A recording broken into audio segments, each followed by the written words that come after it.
Olá, amigos do canal Redemptoris Mater. Sejam muito bem-vindos. Se é a sua primeira vez aqui, sinta-se acolhido com um caloroso abraço.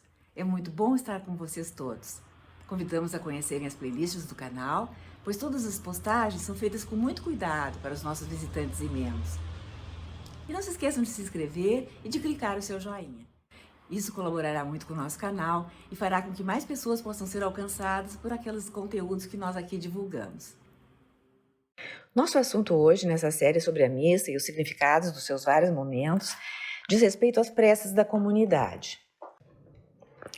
Vamos nos aprofundar um pouco nesse momento da missa, que encerra a liturgia da palavra, seguindo-se ao creio.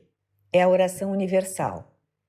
Essa denominação enfatiza o fato de que haverá agora uma oração por todas as pessoas humanas. A palavra universal está ligada ao objetivo da oração. Quando falamos em preces dos fiéis, a ênfase é sobre quem faz a oração, não o sacerdote, mas o povo, através de um representante. E uma terceira denominação, da liturgia romana na Inglaterra, usava o nome de intercessão, enfatizando o caráter da oração. Embora não seja mais usado, ainda é um nome oficial que aparece em muitos missais. Na instrução geral do missal romano, os parágrafos 69 e 70 explicam que a oração ou prece dos fiéis é uma resposta, em certo sentido, à liturgia da palavra, a palavra de Deus que foi proclamada e acolhida na fé, pela qual se exerce o sacerdócio batismal dos fiéis, aquele sacerdócio que pertence a todos os fiéis, não o ministério ordenado dos padres, mas aquele que recebemos pela razão do nosso batismo. As preces são feitas pela igreja, pelos governantes, pelos necessitados, pela comunidade local ou por toda a humanidade e por sua salvação. E de onde nos vem essa oração? Vem da primeira carta de Paulo a Timóteo, capítulos 2 e 3. Ali é uma descrição da liturgia. Paulo fala sobre o ofício do bispo e do diácono. Sobre os presbíteros ele fala em uma outra passagem. Ele descreve a espécie de oração que aqueles que se reuniram na Assembleia devem fazer. Súplicas, orações, intercessões e ação de graças por toda a humanidade, pelos reis e por todos que estão em altas posições, para que se possa ter uma vida de paz e tranquilidade, respeitosa e praticando o bem em toda parte.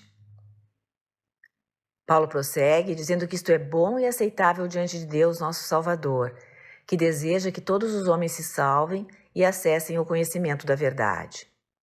E arremata: desejo, pois, que em todos os lugares os homens rezem, levantando suas mãos santas, sem ira ou discussões. Cristo é o Redentor universal, morreu por todos, e por todos se deve rezar, sejam maus ou bons, para que todos venham a conhecê-lo e a sua salvação.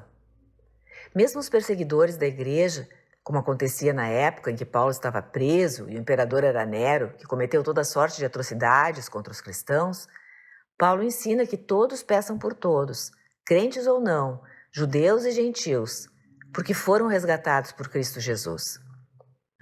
Assim, por entender o objetivo da igreja, que é evangelizar e fazer o Senhor conhecido e amado no mundo, compreende-se bem por que essa palavra de Paulo, proferida naquele contexto, foi trazida para a missa, para ser executada diariamente, onde quer que seja celebrada a missa, intercedendo pela salvação de todos. Já vimos como Justino Mártir, descrevendo a liturgia da igreja ao imperador Antonino Pio, mencionou, no ano de 155 d.C., a prece dos fiéis. Ele refere que ofereciam preces em comum por eles próprios e por aqueles que já eram batizados e por todos em todos os lugares. Quando as preces eram concluídas, cumprimentavam uns aos outros com um beijo, e todos estavam de pé para oferecê-las. Então o pão era trazido e ali ele prossegue falando do ofertório. Na Sexta-feira Santa, único dia em que não é celebrada a missa, também temos uma longa prece intercessória, assim como na Vigília Pascal. Pela Santa Igreja, pelo Papa, por todos os níveis de fiéis, pelos catecúmenos, pela unidade dos cristãos, pelos judeus, pelos que não creem em Deus, pelos que ocupam ofícios públicos, pelos que sofrem, estão com fome, na prisão, pelos viajantes e moribundos.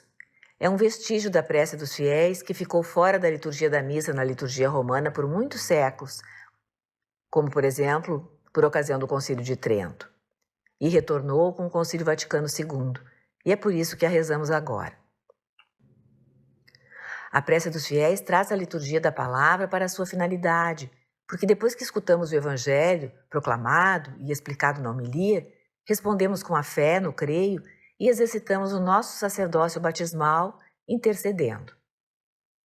Todo batizado recebe uma tríplice missão, sacerdotal, real e profética. Assim participa da missão de Cristo, sacerdote, profeta, mestre e rei, missão que continua na Igreja. Isso foi explicado por São Pedro na sua primeira carta, dizendo: dedicai-vos a um sacerdócio santo, a fim de oferecer de sacrifícios espirituais aceitáveis a Deus por Jesus Cristo. É a primeira carta de Pedro, capítulo 2, versículo 5. Então, oferecemos a Deus o sacrifício da missa através do Padre, que representa o Cristo que se oferece. Mas na oração dos fiéis, estamos exercendo o nosso próprio sacerdócio de intercessão pelas necessidades do mundo, da Igreja, pelas intenções mais próximas da nossa própria comunidade ou sociedade. E o fazemos em pé, em atitude de oração. Todo batizado participa no sacerdócio de Cristo, não como ministro ordenado, como disse acima, que oferece o corpo e o sangue de Cristo na Eucaristia, consagrando o pão e o vinho, que ouve confissões, etc., mas oferecendo sacrifícios espirituais de agradável odor ao Senhor. As orações, os sofrimentos, a intercessão por si, pelas famílias, pelo mundo todo. É desse sacerdócio santo que Pedro fala também no capítulo 2 da sua primeira carta. Esses são os sacrifícios espirituais aceitáveis por Deus através de Jesus Cristo. E ele diz: vós sois uma raça escolhida, um sacerdócio real, uma nação santa, o povo de Deus, para proclamar seus feitos maravilhosos, dele que o chamou da escuridão à sua maravilhosa luz. No apêndice 5 do Missal Romano há algumas fórmulas alternativas da prece universal. Como membros do corpo místico de Cristo, quando intercedemos na prece dos fiéis, o próprio Senhor está intermediando nossa oração junto ao Pai.